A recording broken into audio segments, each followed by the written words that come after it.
Well, hey there, my name is Ed. Welcome to Conversations in Color. We're doing it here again at this beautiful location at Shift Cyclery and Coffee Bar.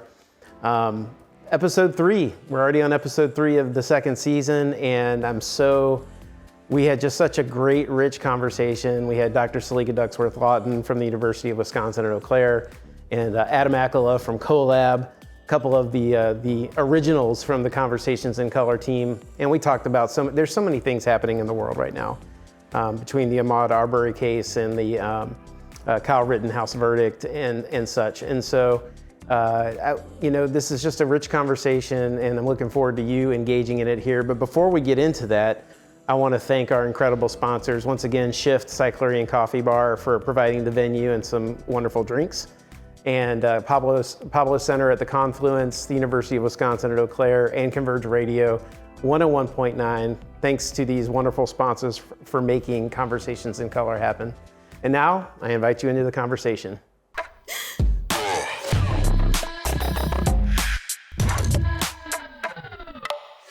Well, I am really excited to spend the next hour with a couple of my favorite people in one of my favorite spaces in Eau Claire here at Shift.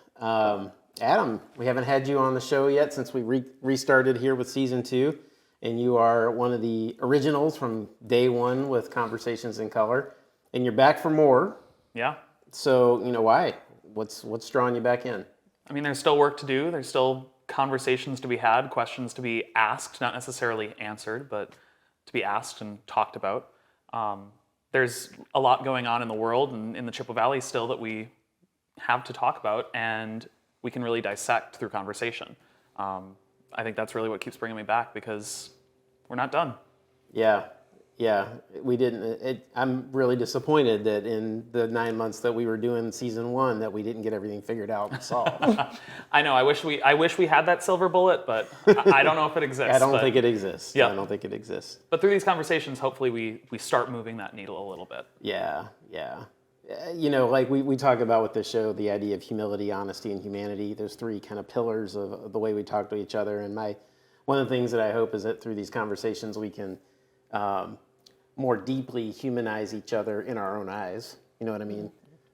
We talked a little bit about the idea of othering last week and trying to get away from that as much as we can. So, well, there are even things I think that you and me and Salika don't see eye to eye on, but we can still have a conversation about it, right? And be able to see each other's sides. Like I don't know how you can be a Packers fan with Aaron Rodgers as your quarterback right now. You're kind of in the doghouse right now for me.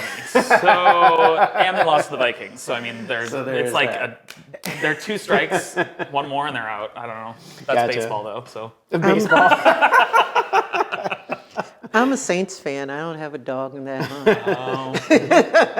Well, Saints Salika, defense is my fantasy defense. There you go. Ooh, There you go. Yay! You are, another OG CIC person from the very beginning with us with this, and second time in the news in season 2 for you. So I'm not going to ask you what draws you back in. I remember right last time when I asked you that, it was like, it's my job. There's a lot happening in the world right now that related to the things we typically talk about here. Ahmaud Arbery and the Kyle Rittenhouse case, and even some local events here in the Altoona School District. I'm curious, with all this kind of barrage of different things in the news here lately, what's been on your mind? I think what's been on my mind has been jury nullification. And these. What does that mean, jury nullification? Jury nullification is when a jury sees the evidence, hears the legal instructions, and ignores it all because they approve of what the defendant did. Mm. And you saw it a lot in the South, really before 2000. When you look at what happened with the first cases for trying to punish people with lynching, et cetera, you saw it a lot. And it's sort of the quiet secret of the judicial system, that juries can put the law aside. So a lot of people think the case, especially the Zimmerman case, was jury nullification.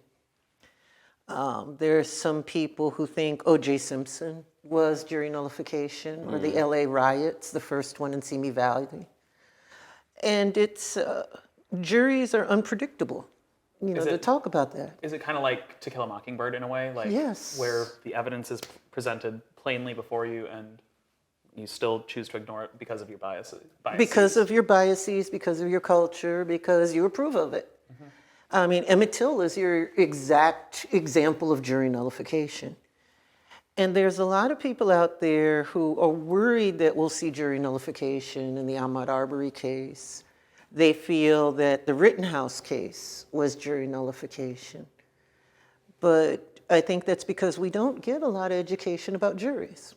Yeah. The other thing on the top of my mind is this idea of who is a supremacist and what is a supremacist. Because there's a lot of people who don't seem to know what it is, and they just throw it around the same way they throw around the word racist, and they don't seem to know what racist means either.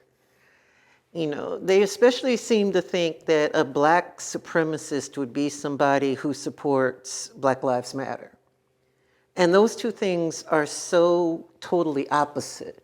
Black Lives Matter is about integration, whereas a black supremacist would be someone looking at that and saying, you don't want to be around those white people. Why are you doing this? It's kind of like they see people who are gay and they talk about a gay agenda. They see wanting to integrate as some form of supremacism. Kind of like Lil Nas X. They feel like they're going to be taken care of and wiped out and everything. And that has been really on the top of my mind because those two things seem to be conflated in some ways. And we're especially seeing them here, especially because Kyle Rittenhouse today did something interesting. He said that he is a BLM supporter. And if you're looking at the news, he said this on Tucker Carlson, which made Tucker look really shocked. His lawyer also talked about the fact that right-wing media really distorted this case, and that media as a whole distorted this case. Yeah. I know a lot of lawyers that I know have been totally disgusted with the way the media presented this case and didn't do a good job of educating the public about how the law works. Do you think that's because they assume that the public has that knowledge and is able to grasp it, or do you think it's more I think you're giving it way too much credit. I probably am.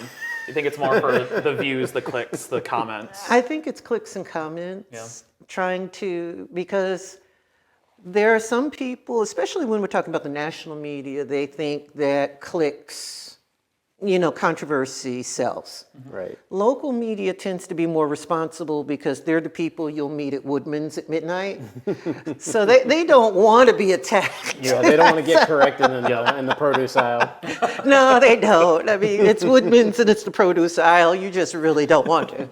But, at that national level, there's a lot less accountability and there's a lot more being accountable to the shareholders and not to the damage that they do the country when they engage in this kind of distortion. Yeah. But you also have people who conflate the idea of guns with supremacy again. There are black people, actually, if you're looking at Pew, the majority of black people believe in armed self-defense. And nonviolence and armed self-defense tend to work hand in hand. So this assumption that you can't be a BLM supporter and you can't and also support guns is really an interesting stereotype for us to think about. Well, and correct me if I'm wrong, but wasn't a big era of gun restrictions back when the Black Panthers were openly carrying? The first of the big gun restriction laws was the Mumford Act, and that's 1968. And that was because of the Black Panthers in California, signed into law by Ronald Reagan and asked for by Ronald Reagan. Because nothing's scarier to a bunch of white people than a bunch of black people on the front page carrying assault rifles. Well, that's why Texas still has a permit for that, because when they looked at permitless concealed carry, a bunch of the new Black Panthers and the Huey Newton Gun Club showed up at the state capitol and they went, oh no. Yep. You also saw that in Houston about, I want to say it was 2016 to 2017. So there's this idea about who carries guns and who doesn't carry guns, and who should be able to engage in armed self-defense. And when does armed self-defense become offensive violence? With Rittenhouse, it's he carried the gun into the fight, therefore he started the fight. How can he engage in armed self-defense? Right. Yeah. And you had really... And he's holding the gun like he's ready to use it. Yeah. In the the video that you see, like it's not like he's got it strapped on his back or anything. No. He's got it in hand ready to use it. He's what's called brandishing. Yeah. And brandishing is actually illegal under Wisconsin law. But that was part of the stuff that was dropped. Yeah.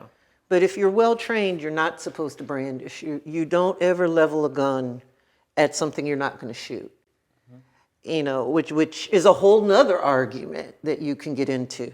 But you really saw two camps. And the first camp was he took that gun and clearly was brandishing it, so he can't claim armed self-defense. And the other was, it doesn't matter, it's what's in his mind, so he can claim armed self-defense. But there's an assumption by that second group who thought somehow supporting Kyle Rittenhouse also supported white supremacy. Right. So the question becomes, why do we think like that? And we think like that because the media has conflated these two ideas. Yep. We also think like that because our media acts like the NRA is the only gun right group out there. You have the National Association of African American Gun Owners. You have a number of others who are totally opposed to the NRA. Yeah. Absolutely opposed to the NRA. Absolutely opposed to the idea of carrying guns without proper training. But we also have this idea that the only appropriate behavior for African Americans is to be nonviolent and submissive. Right. Yep. Yep. Not to be in a position of power. It's been interesting for me because I'm both an advocate for nonviolence, but I'm also a gun owner here. Yeah. And I completely confuse people. Oh, yeah. But I mean, I think they're two valid ideas that can exist in the same person. Right. Like, but where I think that division comes from, it's like every potential. Okay, so the idea of how much baseball do y'all watch? I don't know how much baseball y'all watch, but the unwritten rules in baseball where if one guy gets hit by a pitch on one team, then that team is going to turn around and hit somebody from the other team. Yeah. Next opportunity they get. yep. Really stupid rule, right? The debate over that rule can become something political now. In our current cultural climate, it doesn't matter what it is, it gets politicized and polarized. Like, so I look at the Rittenhouse case, and I feel like there's a lot of nuance in it. But the way the media tells the story doesn't allow for the nuance. It's like there's a yes and there's a no and there's nothing in between. Exactly. And I think, too, that this idea of holding people responsible, of not putting them into juvenile court. If he had been in juvenile court, we might have seen an entirely different outcome. Right. Yeah. But for many people, sending him to jail, whether or not they were on the left or right, was something they were uncomfortable with doing because it was a chaotic night. Yep. Yeah. On the other hand, they're also saying, if we're going to give him that grace, we need to give more African American teenagers that grace. Absolutely. Yep. What would have happened if that had been, a lot of people have been saying, well, if he'd been black, he'd be dead already. Mm-hmm. The other thing is, if he had been black, it wouldn't have gotten as much media attention. He might be under the jail. Correct. Yep. So we need to start talking about what does it mean that the media, both the right-wing media and the corporatized media, because we don't really have a left-wing media in the United States, Right. No. but has this kind of power to shape a narrative. You know, you look at these narratives, and these narratives don't just affect Black people, they affect white people, they affect LGBTQ and A. What's going to happen when a trans teen uses a gun to defend him or herself? Mm-hmm. What's going to happen when it's someone in some other marginalized group? We need to start thinking about how do we either educate people about these narratives to see more nuance, or at least not jump to the conclusions. That's it. Well, and like I think too with how the media makes the story is they put us into boxes and they say you can only believe that he is guilty or he is innocent, and you can't pick and choose parts of what you think is wrong or that you think is right about what he did. Totally. To actually have a conversation. And so there are people that are unwilling to budge from that yes/no positioning because they are unwilling to look at the whole story and all of the facts and say, okay, I can see where you're coming from. He shouldn't have traveled to Kenosha. He shouldn't have received a gun when he was there. Right. He shouldn't have gone after protesters. Right. But then when he was approached, then you can start seeing that gray area. I'm not saying that I see a gray area, but just to be clear on that. But I think that you can at least bring some people a little bit more towards the middle on that. But so many people are so unwilling to budge. And I'm less talking about the people that are thinking that he's guilty and more so talking about the people that think that he's completely innocent in the situation. That's right. A 17-year-old does not have good judgment. And I say this as someone who teaches 17, 18, up to 25, and in some case older. You know, I love my children, I love my students, but some of them, I'm not going to turn them loose in a riot and give them a gun. No. Right.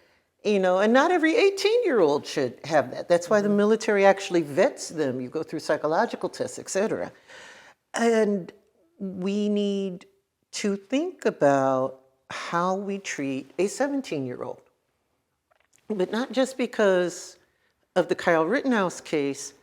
There are teens of all colors and all classes who don't get this chance at redemption. Right. Yeah. That's right.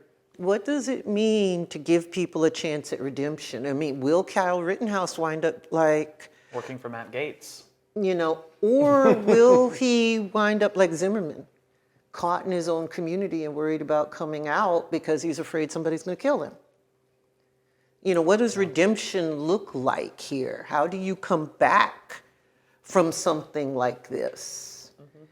And there are some prison abolitionists who are looking at this case and going, well, we didn't like what he did. We don't think this is right. We don't want people to just legally lynch people. Yep.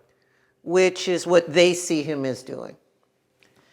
But on the other hand, they said, what is the benefit of putting a 17-year-old in prison for the rest of his life? Will it make us safer? But that's not just a question we should be asking with Rittenhouse. We should be asking with all of them, especially when we're looking at the drugs issue. Absolutely. And I think what almost concerns me more, though, about the fact that he's acquitted on all charges, or found not guilty on all charges, he is kind of setting an example for the next Kyle Rittenhouse, saying that the judicial system said that this is okay to do, and it's not. And again, that assumption can be driven by conservative media. Yep. And it can be totally devoid of all the nuance that actually matters. Mm-hmm. You know what I mean? What I get concerned about is I can think of a narrative in which Kyle Rittenhouse can totally justify whatever he did, and in his mind believe that he was right, and maybe to some extent some of the things he did were right. Like I'm not putting any judgment on it. But because of the national profile that case got, because of it was in the context of BLM protests, you know, it's like I feel like that whole like getting to that potential logical conclusion of this was driven by how the media handled every bit of this. Yep. You know, like even him being tried as an adult. I mean, if this wasn't a national high-profile type situation, would he have been tried as an adult? You know what I mean? Here's where your discussion begins to happen. Rittenhouse experienced what a lot of teens of color experience, and that's the power of prosecutors. Prosecutors in this post-1994 crime bill landscape have immense power to decide who gets tried and who doesn't get tried, who stays in jail and who doesn't stay in jail. And judges have essentially, because of the determinate sentencing, they don't have as much power. So some of the reason probably why he's now a BLM supporter is because he's thinking about police abuse and prosecutorial power. And that's a lot of what BLM was talking about, the power of prosecutors and what happens when you get wrongfully charged. And that's not saying he's wrongfully charged, but that's saying why I could see him saying, I am a BLM supporter, but also engaging in this behavior to protect property. Yeah. And that's something that we don't think about a lot. Maybe his philosophy, his immature 17-year-old philosophy, makes his worldview, if you will, makes it so that he can say, I actually support this effort toward justice and equity. I also think we need to protect property. So I'm here, I'm not trying to hurt anybody, but I'm here to protect property because I feel like that's really important. And I mean, regardless of the judgment pieces, like walking down the street with an AR-15, just stupid. And very 17-year-old white male in our society. Playing soldier. Right. Playing soldier. But I'm saying, I think, like, and this is not even me trying to give him the benefit of the doubt. It's more like just remembering, we get driven to certainty so quickly on these things that are controversial or potentially that are divisive. And it's, I think part of it is the media and part of it is human nature, even because we want to gravitate toward belonging to this group or that group. But like, we just don't even take the time to consider, I don't know everything that's going on here. I don't know what's going on in his mind. I don't know what was going on in the two protesters' minds who approached him. There's so little, all I can be certain of is a couple people, were casualties of this event, and his life is going to be screwed up in some ways forever, which that's what he gets. I get frustrated because it's so easy, and I've done the same thing, so I'm frustrated at myself for it. But we're so quick to vilify somebody when we don't know the whole story. I guess what frightens me is the people who can put themselves in Rittenhouse's shoes and who can see him as their son. Right. Cannot see Ahmaud Arbery. That's right. They can't see themselves in his shoes. They can't understand the terror that poor kid must have felt when he's getting chased by these guys in the truck, and the guy is using the truck to cut him off. Right. And this is what's interesting with the Arbery case is you look at all the media attention that Rittenhouse's case got, and Arbery's case doesn't even get a fraction of it. Right. And you look at that case, and it's probably because it's harder to create the conflict. Yeah. I mean, the biggest thing they did Especially some of the bonehead things the defense has done in that case. but look at what the biggest headline in that case was. The defense didn't think that black ministers should be in the courtroom. Why? Because they will taint the jury. Now wait, these guys have white ministers with them. Why do black ministers taint a jury and white ministers don't?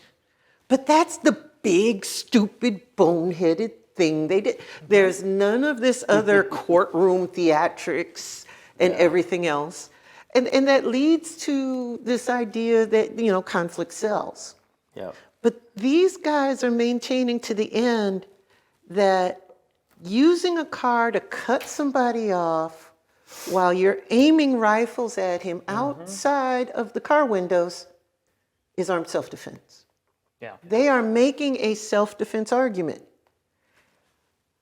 And they're justifying this in the mind. They actually believe this craziness. Although I think, Oh, yeah. I think they're starting to back off of that now. I think the younger of the guys, the younger McMichael, made a statement about how he really didn't feel threatened at the moment within the last couple of days. I should mention that we're recording this show after the Rittenhouse case verdict came in and before the Arbery murder verdict has come in. Yep. Yeah. So for those of you who are listening to this and watching this on Thursday. would it be December 2nd, Thursday, December 2nd? Yeah. That's why the timing of all this might feel a little off. But yeah, I there's just so much there. Well, And it's a black code. That citizen, my students went through the black codes in Georgia. You're saying as that part of their citizen's class. arrest thing came out of the It black codes? literally came out of the black codes, and didn't know all they that. did was take the word Negro out of the code. Okay. oh, Literally. So the students who did theirs on that, they compared the black code itself to what the current code looked like. And actually, the day before they had to present their assignments, yes, I know I'm evil. I make them stand up in front of the class and present. That was the day Georgia actually repealed that citizen's arrest code.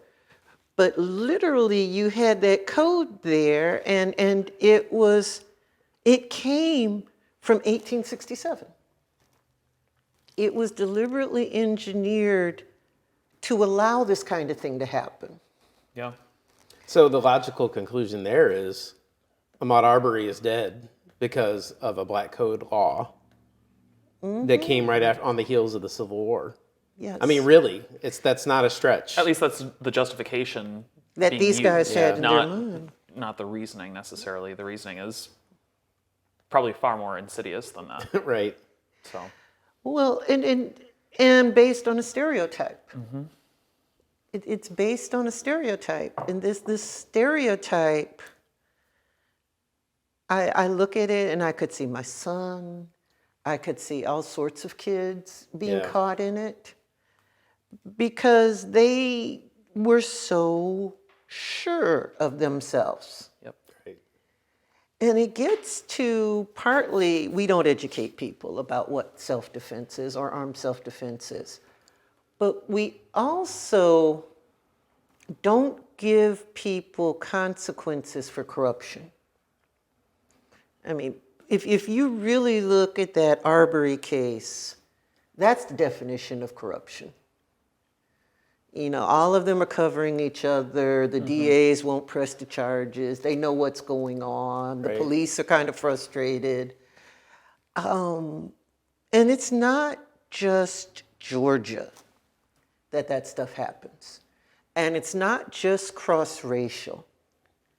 You have to wonder how many times a white kid or a trans kid or a gay kid in northern Wisconsin gets caught up in something like this. Right. How many of these accidental deaths up here are actually something like this? And we want to separate ourselves. We want to think that this will never happen to us. But this corruption means it could happen to us. Right. Yeah. And that, I think, is what scares me. People feel very safe in Wisconsin. They think, oh, well, you know, that only happens in Mississippi. Well, it's interesting you say that. Because we had another situation come up here locally. My son is enrolled in the Altoona School District, and we get updates all the time from the district and sometimes from the superintendent. And we got one last Thursday that talked about, or last Friday, I should say, that on the Thursday night there were basketball games going on in the school building. A high school student, a white high school student, had taken a picture of a younger black student and then made and posted it on Instagram with some kind of racially sensitive or charged comment, and it had quickly been taken down. But My son is black and is an Altoona student. He was in the building that night, and there's a couple different things that you've mentioned here in the last few minutes that have drawn me back to that story. One is the idea of, Kyle Rittenhouse is somebody's son, so is Ahmaud Arbery. And people who can see their son in Kyle Rittenhouse should also be able to see their son in Ahmaud Arbery.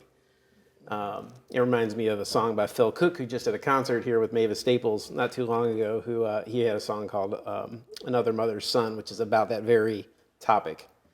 And so there's that piece of things. And then you talk about how we feel very safe in Wisconsin, and we just have to recognize, and we've had, the superintendent in Altoona used to be the superintendent in Chippewa Falls, where there was some other racially charged stuff happening over the last few years.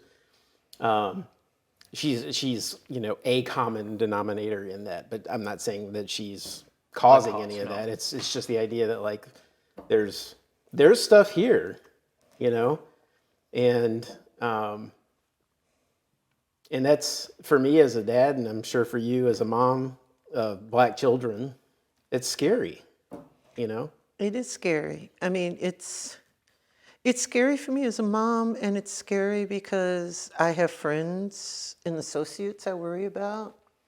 I worry about you and Adam going up there sometimes, It scares me because these people are so sure of themselves that they feel very comfortable abusing people. Yeah.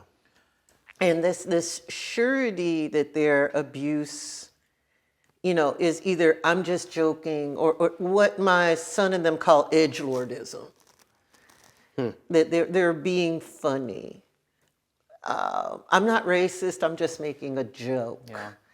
And they don't understand, because they're not the minority, how threatening that can be to the people who are. Right. But when they are the minority, they're the first ones to start screaming bloody murder. Yep. I don't know how to educate that out of these kids. And I mean, I've joked about kids being feral, and I've joked about all children being feral.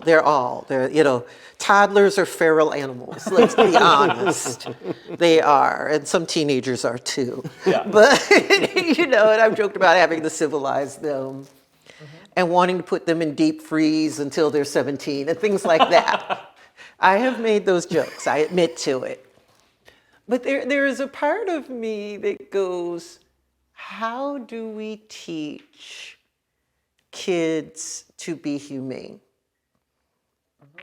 And that, I think, is one of the big questions. How do we get, and it's not all kids, this certain set of kids who think bullying is funny, in this case, racialized bullying is funny. How do we stop them? And I'll be honest, when my son was younger, there was one bully, not going to say the name to protect the guilty, went after my son because he was black, went after one of his friends because he was autistic, went after another friend because his parents were divorced, went after another one because the kid had red hair. So they're going after whatever they think is a weakness.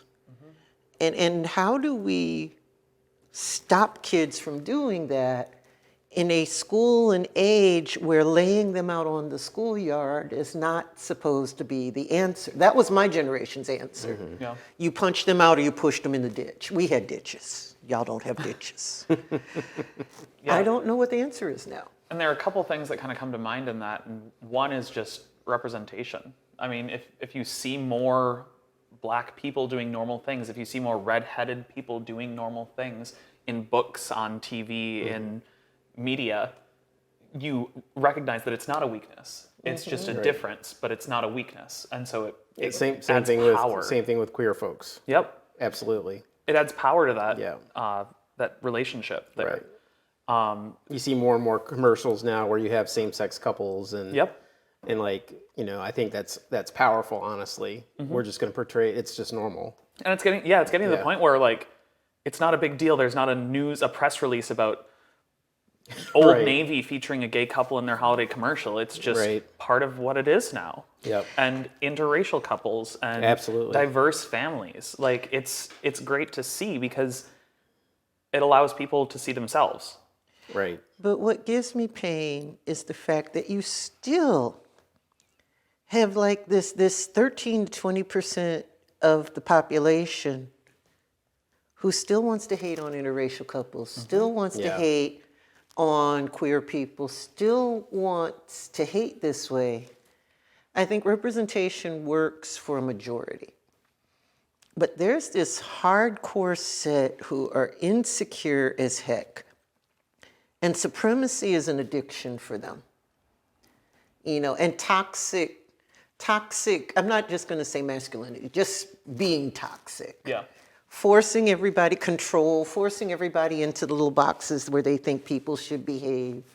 Because for some reason they're anxious about a world that doesn't look like their little farmhouse vision. It takes them out of the center. They're anxious in a world where they're Ahmaud Arbery and Right. not Kyle Rittenhouse. That's right. Because they're not the one in power. That's right. And I think that's too where that conversation can get a little bit cringy, is empathizing too much with the Kyle Rittenhouses of the world because it gives legitimacy to what he did. Yeah. And I mean, we saw a whole group of people on January 6th behave in a similar way. Yeah. Where they went in and took the law into their own hands and tried to serve their own justice rather than follow what the actual process is and has been for hundreds of years.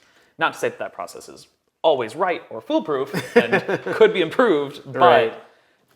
Yeah. One of the things you mentioned earlier, Salika, that I think is important is to talk about how brazen some folks can be. Like they're so convinced of that worldview, even if they couldn't necessarily articulate what that worldview is made up of, they are so convicted about that worldview that they act brazenly. It reminds me of show on Amazon Prime, The Boys, where there was an episode that I watched where there's this like really sweet guy like who lives with his mom, and like he's a decent guy. He goes to the same little convenience store every day that's owned by somebody of South Asian descent. And in the media, in the story, the media is pushing this narrative of kind of the same kind of divisiveness we've experienced here, a fear of people who don't look like us and stuff like that. And he's always watching those news channels, those news stations. And so one day he decides that he's just going to take the convenience store owner out, and he takes a gun down to the convenience store and shoots him. And because he's so convinced by all of this input he's getting consistently, and that's where I think I'm always trying to do root cause analysis on things. So folks who are standing really brazenly in their convictions, like no shame about it, they feel like where they're coming from is just the right thing or whatever, and that could be in any context. Honestly, it doesn't have to be just in what we're talking about now, but. And social media amplifies that. It totally does. That's what I'm saying. Like, where is that getting fueled? First of all, how are they being led into that? And then how is it being fueled going forward? We talked about the media. I think the media is certainly a part of that story. Social media, oh my gosh. I mean, Facebook's trying to cover up the research that they've done to show that it does exactly that. And this is why you only ever see puppy pictures and stuff like that on Facebook for me anymore. Well, yeah, it depends on what you interact with. But like, I know, but I used to engage in more like provocative conversation, and I just don't even do it anymore because it's not helpful in that venue. No. People feel so much power behind a keyboard that they don't want to listen.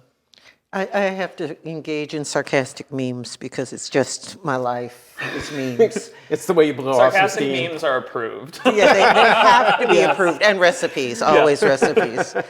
But I do think, people want to consume what reinforces what they already believe. Yeah. But there's always going to be this set of people out there that are anxious and are segregated from other people. Right. And what worries me, about the Kyle Rittenhouse case, is that they are becoming more comfortable with violence. Yes. and they're becoming comfortable with the idea that they will not have accountability. What worries me with the Arbery case is if those three get off, that's another nail in the there's no accountability. Right. That really worries me.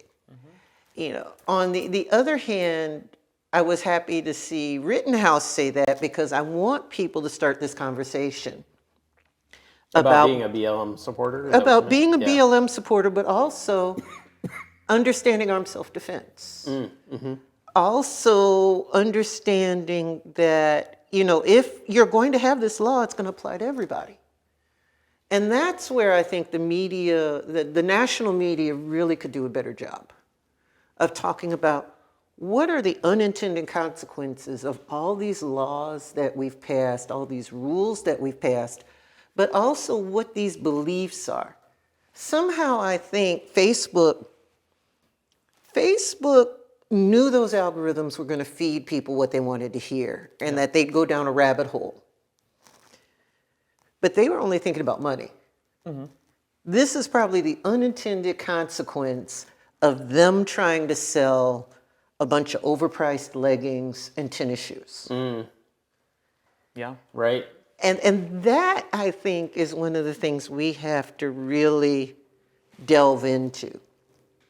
What are these unintended consequences and how do we fix this now? In the 70s, it's from 1966 to 1972, we kind of had the Wild Wild West with inciting riot, which is what we saw January 6th, with all of this stuff.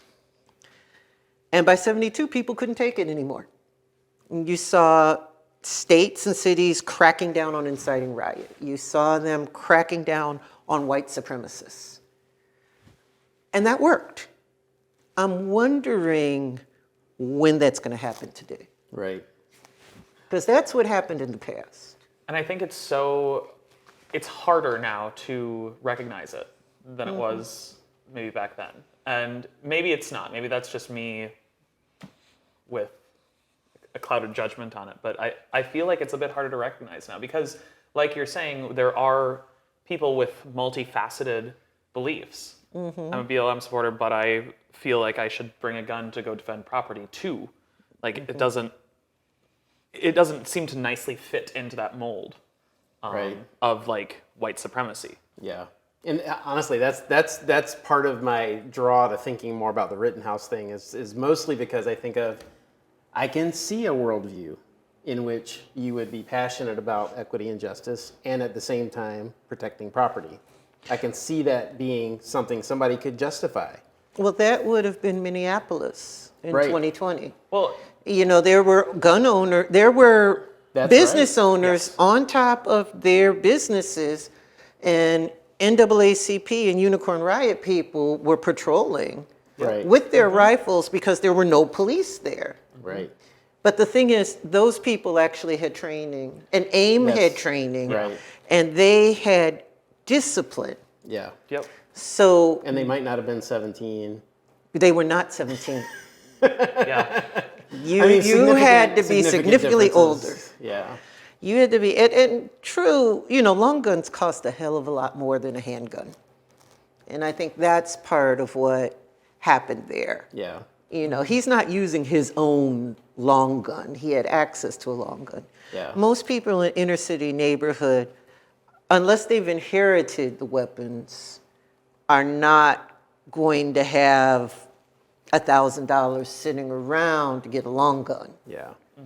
You know, and given the way our laws work, we've outlawed guns in the cities, but in rural areas, they're just everywhere. What does that mean for people in the inner city when people are coming from rural areas with guns? Right. Well, and have you heard about ghost guns recently too? How you're able to order parts and pieces Oh, sure. And you just put assemble them a gun on together. your own, and so you don't need a permit to carry a magazine and a barrel and It's a like trigger. that Johnny Cash song about the car he put together over the years working in the Well, you can Yeah. 3D motor plant. You can 3D print Yep. a gun these days. Yeah. A plastic gun. And trust me, that gives a bunch of people at TSA nightmares. Right. because that would be the biggest and hardest thing to try to prevent. Yeah. But it gets again to, how do we educate people? How do we get people to not want to do this? It's one thing to ban it. It's another thing to make them just not want it. Is there a way to deal with supremacy? Is there a way to deal with hatred so that hatred becomes the 8-track of our generation? Because think about it, once CDs hit, once tapes hit, nobody went 8-track. Right. 8-track's big. Yeah. They scrambled and everything. That was a skill I'm still sad about because I could put those back together. Of course, your analogy doesn't hold up now because now we have digital that takes up no space, and people want vinyl. And but that's a hipster thing.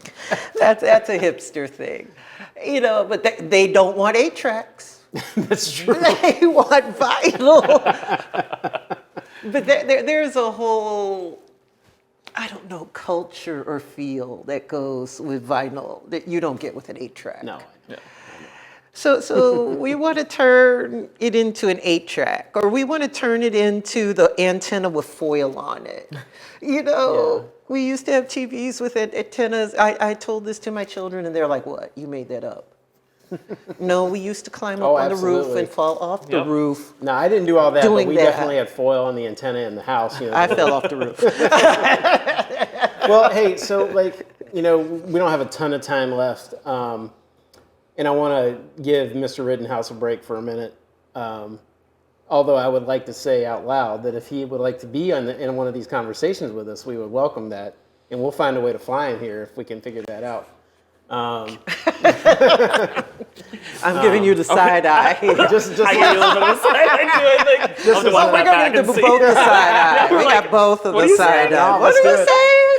Let's do it. Hey, I'd have our last president on here if I could. I'd love to do that. So I'd love to have your friend Senator Bernier on because you guys have a great relationship, right? See, you just like trouble. I do. I want to like those trouble. conversations, man. But are they conversations that the people are unwilling to talk with you? Let's get that on camera. Well, Anyway, it would be interesting if there's someone out there who has a relative who's a white supremacist, or absolutely. who's, you send us an email. Let's see if they're willing to come on here and own their stuff. CIC@convergeradio.org. Have them come on here and talk about that.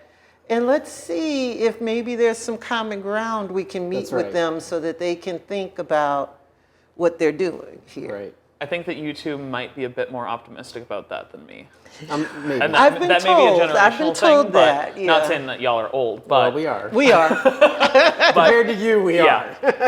I don't know. I feel a bit like there's so much polarization that specifically if you bring a white supremacist on, I don't think you're going to find a whole lot of middle ground, or that they'd even be willing to sit on the same bench as you. Well, I mean, the unwilling to sit on the same bench with me, I believe, because, I helped integrate Louisiana schools. I helped integrate my Catholic school. Yep. And I'll be honest, people are resistant to challenging their ideas. It's one thing to be a keyboard warrior. It's another to sit next to somebody and talk to them. Yep. Yeah. On the other hand, there is the black jazz musician who's running around and befriending these clans, these grand wizards of the Ku Klux Klan. And, I admire him. I'm not sure I could do it because I'm not sure. Is he doing it in person or over the phone? He's doing it in person. Like the Black Klansman guy? He's doing it in So he's doing it person. in person, okay. And he's been attending Klan meetings. And it's not like a gotcha journalism kind of thing? No, he's doing it for real. He's doing it for real. And y'all know that I had a 3%er blow up my phone during the Jacob Blake thing. So there are some who have a tipping point of 0. And then there are some people who probably have a tipping point of 50. And the hard part is going to be triaging out the people who have that, who can come in and do some work. There are some people who probably are never going to get over themselves. You can give them the ladder, you Yeah. can tell them, you know. Well, But we we can stepped try. off. We meandered a little bit there. What I was going to ask though is if we could filter kind of our thoughts toward local solutions, and we don't have a whole lot of time left. But I was thinking about we didn't really spend much time talking about the event that happened in Altoona. We spent a little bit of time there. I think that we need, you know, this is where the teachers in Altoona and this is where the people in Altoona are going to have to start talking to these kids, especially about the fact that joking like that is not jokes. Right. And you have to think about not just the consequences for yourself, but also for your culture, for your school, for the whole area. Right. This is, we can't have everybody running around being ugly. But I also think that the kids at Altoona High School are going to have to be the ones to give that high school student some consequences. Right. And they probably know better than you and I, better than we do, how to give this individual consequences that'll make him never do it again. Yeah. This is time for a teenage intervention. Positive peer culture. Positive peer culture. Well, and all it takes is a quick dinner time conversation for a white parent to tell their white student, hey, you know that this is wrong, right? And actually just say it out loud. Yeah. Because I think a lot of white people imply or think that it's implied that it's wrong, and they can be up in arms silently about something, and that'll make a difference somehow, but it doesn't, especially with kids, as we've kind of been talking about Yeah, you this gotta whole have time. a conversation. You got to start that conversation and say, this is wrong. Yeah. And if you ever do something like this, there will be consequences. Yeah. And you can take it a step further and educate on the whys and the whats and whatnot. But even just saying that it's wrong out loud. Yeah. Our business community is beginning to try to do that. They're trying to search for ways to make it clear that they don't support this type of behavior. We're seeing them out in public more. But that's why I'm saying really the students have an opportunity here. And it's sad that I have to ask the students to do the work that the adults need to do. But the adults can be victimized and claimed to be polarizing or to be teaching CRT. Yeah. The adults really have had their hands tied by this ridiculous polarization. Adults as in teachers, not adults as in parents, correct? No, the parents can do what they want, but I'm talking about the teachers and the administrators. But the parents and the kids are the ones who have the power here. If all of a sudden that kid got shunned or he was catching hell in the hallway until he apologized, trust me, people wouldn't do it again. Yeah. But that is up to the teens who are in Altoona. That is up to the parents who are in Altoona. So what you're saying is really this is a moment for the culture of that school system to decide how they're going to respond to stuff like this and whether or not they're going to let it be comfortable to do something. Because if it's just called out and nothing really, even if the kid gets suspended for a day or whatever, that's not going to really curb behavior. It's not. But if it becomes culturally uncomfortable for any of that kind of stuff to happen, I think that's where differences get made. And I think- that's parents. And there's a threshold there of harassment and like making life a living hell for this person, and also a moment of learning of you will not have the same friends, or you will not be treated That's right. the same way. It needs to be redemptive but at it's, the end. Yeah, it's not the like picking and nagging and harassing. Not bullying, Yes. but redemption. This is where this idea of racial redemption, this is where this idea of bringing somebody back in the community comes in. That's You actually know- the positive peer culture. That's what I mean by that. I worked in a in a program ministry or whatever years and years ago that worked with teenage boys who had gotten in trouble with the law, and the court would refer them to this organization. And they used this positive peer culture model. And basically the idea was the kids correct each other. Yes. The kids as a group would work to correct behaviors. And so, if somebody lashed out in the middle of a meal and just started throwing out, profanity and hollering and abusing somebody, they would call their own, somebody would say, I'm calling an informal. And it was like a meeting where everybody had to attend, and I'm there to help facilitate, but I don't really participate. I'm just there to make sure everybody is respectful. And they confront him, and they have to come out and say, so Brandon, Johnny, whoever, this is what I saw you do, and this is the problem I have with it. I'm confronting you with this right now. And then that person has a chance to respond, and then they work on it as a group because they want to have a positive culture. And that culture is what ends up driving the change. So that's what I was kind of referring to in Altoona, or with any of the local schools where you may have something like this occur, and I'm sure they do. To build that kind of, it's not comfortable to do that, like you just don't do it because it's not going to be accepted and people aren't going to like it. But you have to teach the kids to work together. Yeah. One child is going to be intimidated of doing that. Mm-hmm. 5 kids are going to be able to do that. That's right. 20 kids will be able to do that. Right. So to teach them how to talk among themselves, how to organize and how to do that, it's important. You know what that little beep is? It means shut up. Well, it doesn't necessarily mean that. What that means is it's time for us to wrap it up so I can go home and hang out with my fam, and y'all can hang out with your loved ones. And but this has been just a really rich conversation, and I appreciate so much having the time with y'all. I look forward to diving into more stuff with you in the future. So yeah, thanks a lot. Yeah, of course. We'll see you next time. All right. And I've missed y'all. Back at you. Missed you too.